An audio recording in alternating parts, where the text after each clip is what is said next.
Pare, solo sana ako kasi nakita ko si Simba. Swerte yan eh. Kita mo. Unang pasok pare. Double kill kaso patay agad ako. Swerte yan pare si Simba pagkasama ko. Para ako may agimat eh. Double kill pa. Ayaw kasi nila sinasabi si Simba. Pagkasama mo si Simba, puro kilang kalaban pre. Sarap kaya kasama niya ni Simba pare. Parang agimat yan pare, oh. Tama, mabisang mabisa yan pare. Yung tropa ko na yan, nasi Simba. Kanina pa yung nagsosolo eh. Gusto ko lang din magsolo. Kaso yun, sinama ko na. Ito, binalikan ko yung tropa ko. Kita ko binabanatan ng mga bindi. Binalikan natin. Baka sabi, wala tayong puso pare. Ayun, pumalag kami. Tapos ano, kami naman yung iniwan nila. Ano ba yan? Huwag naman gano'n mga pre. 2v2 na nga eh. Okay, balik tayo sa Clash. Oh, napaka-bisa talaga ni Simba pare. Tama oh.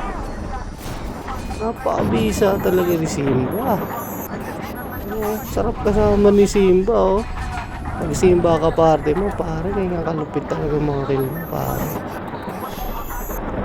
Kaya dapat talaga si Simba kasama ko lagi sa party. Oh, tamo ang bisa ng triple kill oh. Niyaya ko si Simba dito sa FP. Ang babait ng mga tao dito pare.